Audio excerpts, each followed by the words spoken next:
Hello, everyone. My name is Dr. Uma Borate. I am an associate clinical professor at The Ohio State University James Cancer Hospital. And today I'll be talking to you about the urine review for myelodysplastic syndromes. So let's start off with a very novel and new classification system that was presented at ASH in the end of 2022.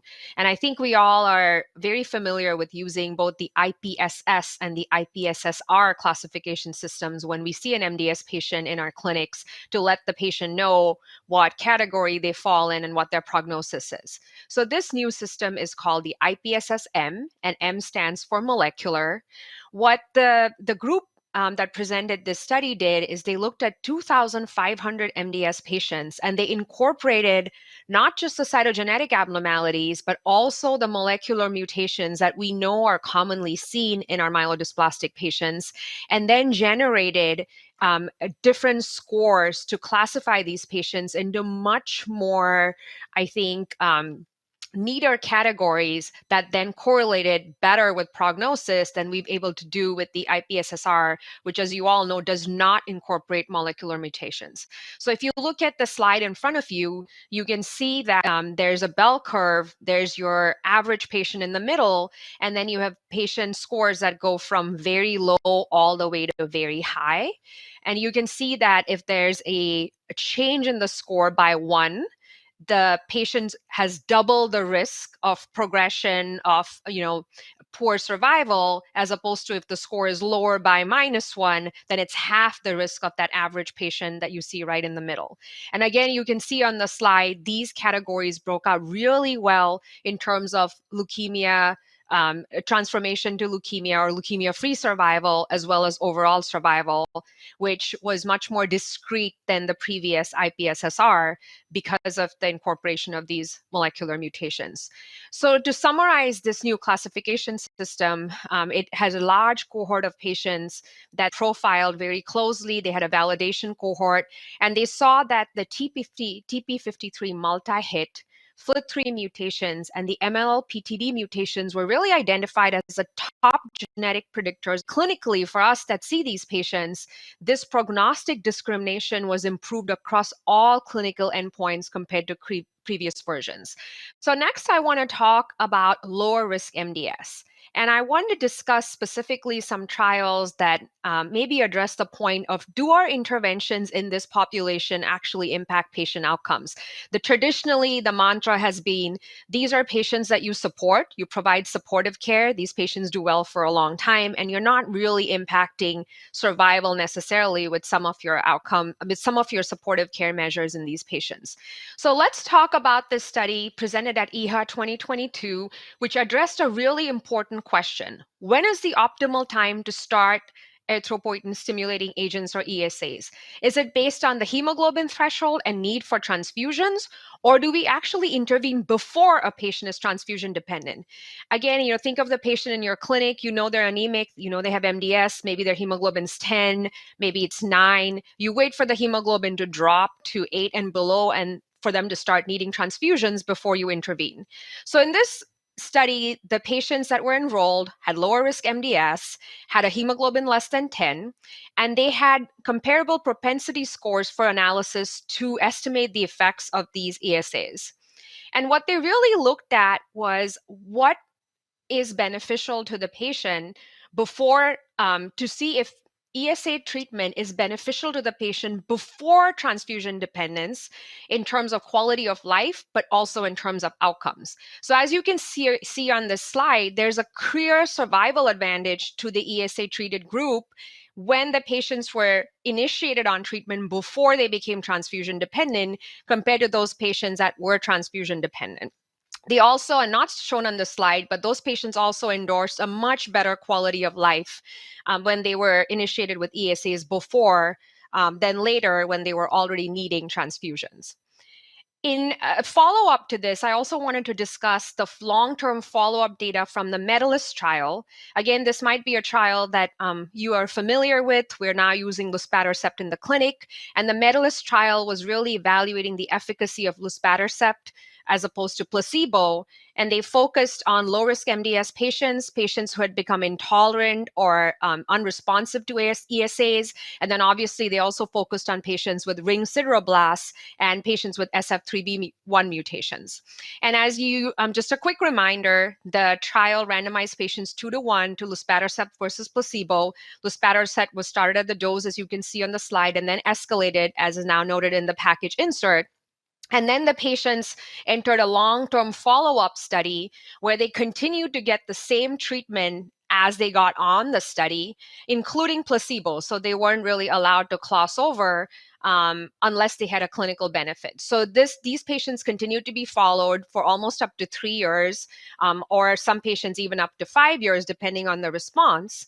And I think the findings that they saw were quite interesting in that if your patient received luspatercept and received a response, and by response, I mean they became transfusion independent, where they did not need transfusions for over 8 weeks, these patients tended to do really, really well.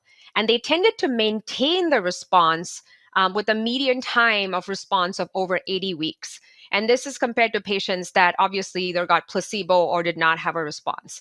And I think the message here potentially could be the same message you heard from the prior study, that maybe intervening with ESAs/luspatercept earlier affects the biology of low-risk MDS patients to where maybe we're altering something in the bone marrow where they are able to, continue with normal hematopoiesis and not be as transfusion dependent, and also have a better quality of life. There's something that changes in our patients when they start needing transfusions. And even though you are able to maintain their hemoglobin clinically with ESAs, with transfusions, they just don't feel as well. So to me, that's very intriguing and definitely something we need to think about as clinicians. And then to summarize again, and this is not data that is actually already published, it's a top-line release about the COMMAND study. As you can see, the COMMAND study here now went one step further in where they were actually randomizing patients to get either erythropoietin-stimulating agents or luspatercept in your low-risk MDS patients. And then patients were continued to be followed for, for 24 weeks until progression. And the press release that we have is listed on this slide. And basically what they released was that the study met its primary endpoint, which was a highly statistically significant and clinically meaningful, we don't know what that is yet, improvement in transfusion independence or response to this treatment with luspatercept as opposed to the control arm. So I think, again, this is something that we're going to be watching eagerly for the publication. And I think, to me, it brings the question of, what is the role of these agents and when do we initiate them clinically to help our patients live the best lives that they can? So moving on to another sort of workhorse of low-risk MDS patients, and that's lenalidomide. We've been using this for a long time for our low-risk deletion 5q MDS patients. And this trial I thought was very interesting, in which they looked at lenalidomide, but they looked at a specific dose of lenalidomide, which is 5 milligrams per day on days 1 to 28 versus placebo. For this study. And I think the same question is being asked. Can you initiate lenalidomide at a lower dose earlier to improve outcomes in these patients? We know they do well. We know lenalidomide helps in transfusion independence. The response rates are over 60%. The cytogenetic response rates are, up to 70%. But can we intervene earlier and potentially give patients more benefit? And this study seems to suggest that that is possible, that using lenalidomide at a lower dose but intervening early can decrease the risk of transfusion dependence. That happened in about 70% of patients in the study compared to placebo.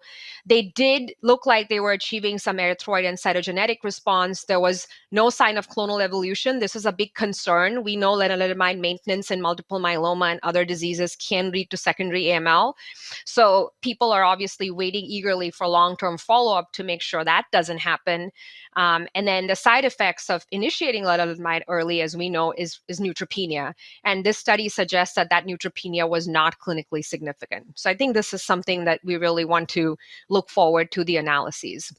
So in summary, for low-risk MDS, it appears that early initiation of ESAs is more beneficial than waiting until the emergence of transfusion dependence for outcomes and for quality of life for our low-risk MDS patients. If our low-risk MDS patients that have initiated luspatercept respond, they seem to really maintain that response. Early initiation of low-dose lenalidomide in these deletion 5q patients appears to be beneficial in this study with no long-term clonal evolution, but we still need more time to look at the data. And so I guess I leave you with a provocative thought. Can these be considered disease-modifying therapies versus just supportive care only? I'm curious if any new hypotheses about the mechanism of how lenalidomide ameliorates anemia. If it's not like a direct effect on the cancer, like what would it be? That is a great question. I'm not aware if there's new information on why it's affecting patients or why it's benefiting patients. I know there's a lot of interest, for example, in with other sort of I guess lenalidomide would be a disease modifying agent in this case, whether it affects overall inflammation, the inflammasome. I think there's a lot of interest in looking at that. And I know there's potential data on whether, agents like luspatercept do the same thing with their mechanism of action. But I'm not sure if we really still understand how lenalidomide works. Well, actually, I guess if you think about it, because I don't think you see amelioration of anemia and myeloma when you give lenalidomide, just the opposite. But maybe the microenvironment's different, and that it actually is affecting the microenvironment, except the microenvironment's different than in myeloma or whatever, wherever else they're using it, lymphoma. Agreed. Agreed. I think the microenvironment is a hugely underexplored area of research in MDS. I know there's a lot of interest in exploring that and potentially targeting that with therapeutic agents. Okay, please continue.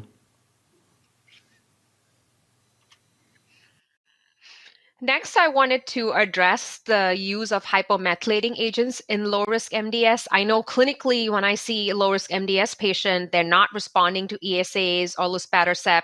I always have to be very thoughtful on when do I actually initiate a hypomethylating agent, because we know that these are agents that the patient might be on potentially for the rest of their, MDS life, so as to speak.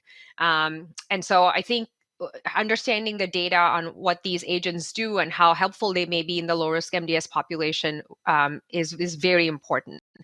So I wanted to talk a little bit about the data from the oral decitabine cedazuridine study looking at low risk MDS patients.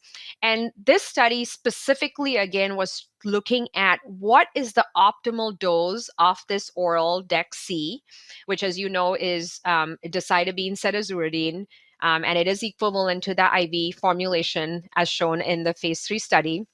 And they wanted to look at different dosages. You can see here on the slide, the decitabine can be right from 5 milligrams, 10 milligrams to 15 milligrams.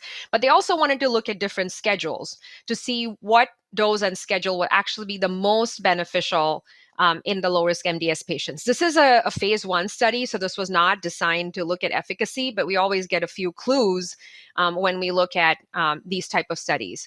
So what they did see was, even looking at all the different doses, they appeared to be fairly safe, but clearly there were dose-limiting toxicities, and most of them were related to grade 4 neutropenia, which was, again, very dose-dependent. So the higher the dose, the more the number of days, the more patients were neutropenic for.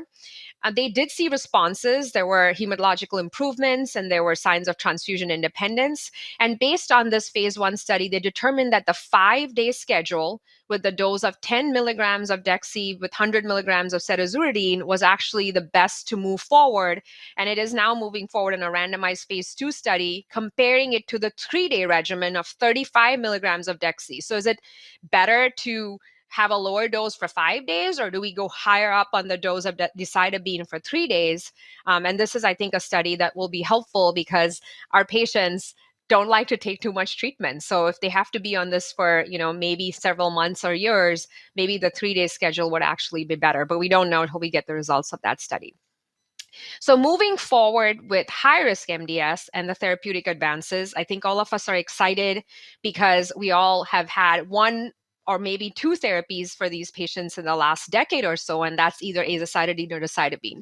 So let's talk about what's going on in this field. And I think the first thing that comes to everyone's mind is, well, can we use venetoclax in combination with HMAs? We do it in AML.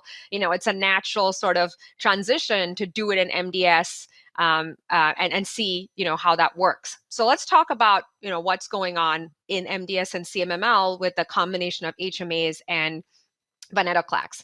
So this study that was presented at ASH really looked at the oral DEXY drug that I just mentioned right now, which is oral dexicetabine and venetoclax. So it's an all oral combination. And this was looked at with various doses of venetoclax to see, again, phase 1 study. What are the dose limiting toxicities? Can patients tolerate it? And if they cannot, then what are we seeing? And are we seeing any early responses? So all the data we have so far is there's definitely some signal that this appears to be tolerable. There wasn't a lot of GI toxicity, which comes to mind when you use 2 oral regimens, and that they are moving forward in different doses and cohorts and studying the efficacy to see which is the best dose to move forward with in this patient population. So I think we need to watch this space and look at, how we can potentially give our patients an all oral combination. Another study, again, looked at the same thing, but this time looked at azacitidine, again, in combination with venetoclax. And these were patients that were newly diagnosed as well as relapsed refractory. And in this study, there were about 23 patients enrolled. The study is actually completed and published. They had a very standard phase 3 design. And they actually did see myelosuppression in these patients, as can be expected. Count recoveries were delayed. There were high rates of myelosuppression. And most of the responses they saw were marrow CRs, meaning the marrow is empty, excess blasts are gone, but there's not a lot of healthy hematopoietic cell recovery. So I think this gives us a clue that this is a very potent combination and something that we really need to tease out the dose and identify the right dose, the right duration to use in our MDS and CMML patients. So again, as I just mentioned, we don't have an MTD in this population, but looking at the cytopenias, they decided that the best dose to move forward with would be 75 milligrams per meter square for 5 days for azacitidine and 400 for venetoclax for 14 days. Very similar very similar side effects to what you would see with AML, with prolonged cytopenias, you get infections, and they did have 3 deaths due to sepsis when patients were on treatment. So in this study, they deemed the overall response rate about 87%, but as I mentioned, most of these were marrow CRs. So then looking at what happens when a patient is failing hypomethylating agents. So this was a study that explored using the combination of azacitidine. Maybe the patient has gotten azacitidine for various number of cycles, as was outlined in the study, and the patient is losing a response. This is a scenario, unfortunately, we see clinically all the time. Can we rescue the patient by combining azacitidine with venetoclax in this patient population? This was also looked at with various doses of venetoclax to determine what dose is safe. And as you can see here on the slide, there does appear to be clinical efficacy of this combination across the different mutations. It does appear that the more the blasts are BCL2 dependent, the better response they seem to get. And in this study, we know that patients actually had marrow responses. There were a few CRs. And the value of the marrow CR is actually kind of debated in MDS. However, if you have a patient that has a marrow CR, all the excess blasts are gone, but they also have a hematological improvement, then that is clinically meaningful for the patient. And in this study, they actually salvaged patients where about 9 patients had less than 5% blasts and used it as a bridge to transplant. So I think this is intriguing. We don't have a large number of patients treated with this combination, but something to consider clinically as we are figuring out what to do with our MDS patients once they failed a hypomethylating agent. So in summary, azacitidine, oral decitabine, various HMAs and venetoclax are being studied in high-risk MDS. However, we don't have clear data as yet on what is the safest combination dose of the HMA and the venetoclax. We're all familiar with this combination AML. We all know this can cause prolonged cytopenias. And I think the key is identifying the right dose and the right intensity of this combination to give the best efficacy for MDS patients. And there's a large phase 3 study called the Verona study, which is exploring just that. I think we'll be anxiously waiting for results in the next year or so. Any hypotheses about why you see more cytopenias with MDS and AML? You mean with venetoclax, with the Yeah, with combination? venetoclax. Right. I don't, other than we know that both MDS and AML are myeloid malignancies that are heavily BCL2 dependent. And somehow the combination of venetoclax with azacitidine or HMA is, the combination just is hard on the marrow. It kills off the blasts very effectively, but it also kills off normal hematopoietic stem cells. And for that recovery to take place, I think the more complex the cytogenetic abnormalities are, the more the mutations, the more damaged the stem cells are, it just takes them longer. And I think that's where we really need to finesse, what agents do we use in combination with HMAs to move forward, depending on what the abnormalities in MDS are, whether they're P53 or, complex karyotype or so on. Do you have the feeling, or have you seen patients that are getting? I mean, I hear docs talking about using HMA, venetoclax, and MDS. Are you hearing about cases where people are having problems with cytopenias because they're not aware of the difference? Like in second opinion, do you see cases like that? I do see cases like that. I've seen several where people have started so they've started with an HMA, patient hasn't had an adequate response, usually azacitidine. They've added the venetoclax. Then they've been really alarmed because the cytopenias are so prolonged and profound that they've just backed off completely. And then the patient comes to us to say, what's going on and what do we do? So I think that's definitely a concern. And I think that's why I think these trials are so important to clarify the dosing of venetoclax for MDS and AML, provided the MDS trial is positive, of course. Yeah, I mean, the message I'm getting is there's a CME need there. Like no, what I you're saying is they completely start out agree. with the same, they start out using the same dose, the same approach as AML. They see bad cytopenias, they send it to you, and really they need to know they don't start out that way. The other thing that I think there's a huge CME need for, in addition to what you just said, is while they're doing all this, I would say most docs in practice are not using the adequate prophylaxis. So these patients are being cytopenic and neutropenic for a long time, but what we do is we are starting off using broad spectrum antifungal azoles like posaconazole or voriconazole. We're adjusting the dose of venetoclax because we know there's an interaction. And we're being very careful to make sure that patients continue on them when they're cytopenic. I don't see that being done regularly in the community setting. And I think then patients end up not only with cytopenias, but an additional fungal infection. So now you're stuck because there's nothing you can do. That's really interesting. I wonder, whether or not they're sort of getting scared about using antifungals because they know they're going to have to change the dose of venetoclax, and maybe they're not secure about what to do. You're right. You're absolutely right. It's hard to get the azole approved, so there's a insurance issue there. And then if you look at the package insert of venetoclax, you're right. For certain azoles, it's 70 milligrams. For others, it's 100. And it is confusing. And if I'm a busy in practice, I'm not sure I want to deal with all of these nuances. So what about novel combinations? We already talked about HMA with venetoclax. Maybe that's not considered that novel anymore since we use it in AML, but there's several other combinations that are moving forward in high-risk MDS. So let's talk about another unique mechanism of action called an anti-TIM3 antibody. So what is TIM3? TIM3 is actually a molecule, an immunomodulatory molecule, if you want to call it that, which is expressed both on leukemic stem cells, but not on normal hematopoietic stem cells. So it's expressed on leukemic stem cells, and it's also expressed on a number of immune cells, like your T cells, your dendritic cells, and so on. And so the drug that we're about to discuss is called sabatolimab. It's an anti-TIM3 antibody. And the hypothesis is now you have an antibody that maybe kills two birds with one stone. Not only does it attack the leukemic stem cells, but it also prevents this suppression of the immune system and the microenvironment, as we were talking about earlier, and helps to activate a tumor immune response at the same time. So it potentially has two mechanisms of action.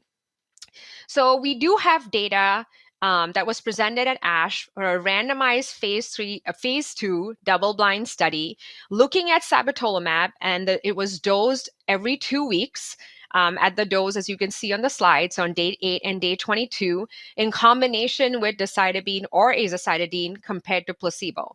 And the primary endpoints were complete remission and progression-free survival.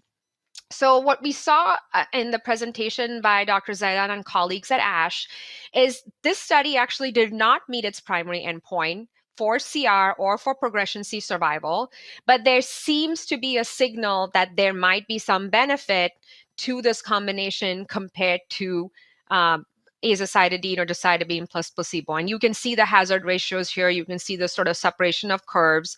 And the hypothesis is we know this drug is well tolerated from the phase 1 study.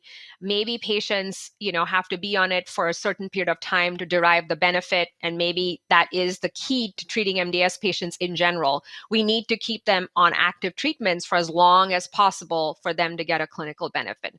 So the randomized phase 3 study is actually ongoing. And again, as mentioned before, with the Verona study, these are results that should be available in the next couple of years. And we're very eager to see if this is potential option for our patients. So moving on to another antibody, but a different target, and the target this time is CD47. This is expressed on a wide variety of cancer cells, and this is really, as is very eloquently put, a don't eat me signal. The tumor cell, wears a cloak with CD47 and sort of evades the immune system and tells it, don't eat me, I'm one of you. But what we have shown with antibodies like magrolimab is we can really effectively uncloak the tumor cell, present it to the immune microenvironment and the immune cells, and really activate that immune response. So we now have data, published data from the phase 1b study that was looking at magrolimab in combination with azacitidine in patients to find the optimal dose of this combination, because as I'll mention in a minute, there's definitely some off-target effects that we need to be careful for in this mechanism of action. So as you can see here, we have the final results of the phase 1b study, and we saw some very intriguing responses. We saw several CRs. Not only did we see several CRs, they happened to be in your high-risk patients with TP53 mutations, which I think was very intriguing. But the other thing that we saw was a clear dose-dependent anemia when patients first started magrolimab. So in the first week, when you give patients this antibody, CD47 is actually expressed on the red blood cells, and you have this very dose-dependent hemolysis.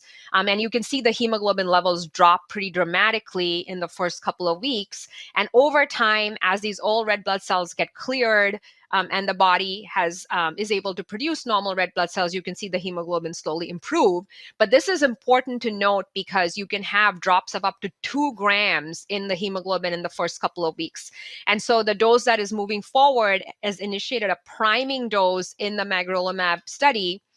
And this is moving forward again in a phase 3 study. It's already completely accrued, and we're anxiously waiting results again in the next couple of years. So there's a lot of exciting drugs moving forward in combination in the high-risk MDS space. I did want to mention a negative phase 3 study that was also presented last year, and that was a combination with the NET8 inhibitor called pevonedistat. And the reason I mentioned this negative study, because as you can see, the interesting thing in the study was the azacitidine arm, which is a control arm, actually performed really, really well. I mean, these patients did far better than expected. And, as a result, obviously, when you combine an effective therapy with another therapy, if your control arm is effective, your study is not going to be positive. And the question is, well, why did patients on this trial do so well with azacitidine alone? And I think it gives us another clue that maybe we're not utilizing and dosing azacitidine or whatever HMA you use for our MDS patients the way we probably really should. Are we abandoning therapy too early? Because you can see here on the slide, patients that actually got therapy for, greater than 3 and greater than 6 cycles actually did the best, whether it be in the control arm or in the study arm. So I think there's maybe a lesson here, and hopefully as we learn more with these ongoing trials, we'll not only learn how to use combination therapies if they get approved, but also how to use HMA therapy better for our patients. So in summary, several novel combinations are being explored in large phase 3 studies. There appears to be some preliminary data that shows that these combinations are tolerable. There's a benefit to our high-risk MDS patients, though obviously we're anxiously waiting for our confirmatory studies. And maybe, as I said, there's some learnings here to tell us how to best dose our hypomethylating agents that we have available at this time. So I wanted to briefly mention this precision medicine in MDS. I mean, we talked about, we've identified multiple mutations. We've talked about, we have an IPSSM score that incorporates mutations, but are we actually targeting these mutations specifically? And how do we do that? Again, borrowing from the AML world. So we know that, MDS patients also have IDH mutations, just like AML patients, maybe not as frequent. And so this is a really unique set of studies looking at both ivosidenib and enasidenib in MDS patients with IDH1 or IDH2 mutated disease. And we don't have a lot of data on this, and it's a small number of patients, but I did want to point out both in high-risk MDS patients that have failed azacitidine, as you can see here in cohort A, and in low-risk MDS patients that have failed EPO, as well as high-risk naive patients with no treatment, they received single-agent ivosidenib or single-agent enasidenib, very similar dosing to AML, and they actually saw a fair number of patients that had a response. And so now we're talking single agent mutational directed therapy for our MDS patients. We're not talking about combination with hypomethylating agents. So I think this is an intriguing study. We're anxious to see more, but I'm quite excited to explore the potential of doing these targeted trials for our patients and not always relying on that HMA backbone if they do have a mutation that can be targeted. So again, response rate in these cohorts were, I think, pretty decent, 42 to 69%. The overall survival was comparable to what you would see with HMAs. And these drugs, we have experience from AML, appear to be well tolerated. We know how to dose them. We know about differentiation syndrome. So again, something to be watched. Do you see a FLT3 in MDS? It's very rare. And people now think if you see FLT3 in MDS, it's like NPM1. You just caught it as it was evolving to AML. The other thing I was going to ask you is in the IDH patients, I don't know if there are enough of them, but did the IDH MDS patients, do they respond better to venetoclax HMA? So I don't know in the phase 1b study that was published whether there were enough, because IDH mutations in MDS are actually even more rare than in AML. It's maybe 5, maybe at the most, 8 to 9%. So I don't think we've really treated enough to know. I would suspect yes, but we don't have that data yet. Hopefully the phase 3 will tell us. Please continue. So last but not the least, I think this is a vexing problem across multiple cancers, but especially in the myeloid malignancies. What do we do about TP53 mutated MDS? I think we all know these mutations are associated with poor survival despite similar response rates. So you start the patient on treatment, they actually respond. The problem is they lose their response, and overall these patients just do poorly. You can see here the data showing maybe 9 months versus 20 months in TP53 mutated versus wild type. So this is a study, again, the Ascertain study, where they were looking at the bioavailability of oral decitabine, cedazuridine compared to IV decitabine to establish that these are bioequivalent. And there was maybe a signal that this therapy could potentially help the TP53 mutated patients. So the design of the study is patients got the first cycle of either the oral agent, and then they alternated to the IV agent, and vice versa. And this was a way to establish bioequivalence in the same patient. So this was not necessarily looking at response. It was really looking at bioequivalence. So just to clarify that point. So looking at the ascertain study, you can see that the patients that were enrolled in the study had a very similar spread of MDS type mutations as you could see in a normal MDS cohort, except they did seem to have a higher proportion of TP53 mutated patients. So they analyzed this population to see how these patients responded, and they defined these mutations as either monoallelic, that means one TP53 mutation, or biallelic, meaning they have one TP53 mutation or a 17p deletion and at least one TP53 mutation. They did not look at loss of heterozygosity in this patient population. So when they looked at leukemia-free survival and overall survival, obviously the TP53 mutated patients did, slightly worse, but overall they saw that their survival was not that different from the TP53 wild type patients, presenting an intriguing hypothesis. Maybe this oral combination is something that we could employ in some of these TP53 mutated patients, maybe to build on with other novel agents to see if we can improve outcomes. So as I mentioned before with magrolimab and others, there's multiple new therapies being explored in TP53 mutated MDS in combination with hypomethylating agents. And, as with most MDS, but especially with this subtype, allogeneic stem cell transplant remains the only curative therapy that we have for this patient population. So I wanted to end with, what do we do when we see an MDS patient in clinic? Starting with, will the IPSSM change the way we clinically approach these patients? You have a patient in front of you, you calculate their score, maybe you tell them based on the IPSSM, you have a very high risk disease. Now, how do we clinically apply that? And does it even matter? Does it actually change anything? So this was a study again presented at ASH where they looked at two large MDS studies that I mentioned before, MDS Stimulus 1 and Stimulus 2, and they looked to see how does a patient population change if they're scored by IPSSR and IPSSM. And just to refresh people's memories, these are two randomized placebo-controlled trials looking at sabatolimab. One was Stimulus MDS1, which I just discussed, and Stimulus MDS2, which is a phase 3 study, which is ongoing. So they compared the patients, they looked at IPSS, IPSSR, and IPSSM, and they actually found there was substantial upstaging from IPSS to IPSSR to IPSSM. And I discussed this specifically to think clinically of the MDS patient that you see in your office, that I do think there is value in using the new classification because I think it gives us the most accurate prognosis for the patient. Right now, the standard of care for MDS remains hypomethylating agents, but in the next year, maybe next 2 years, you might have more options available.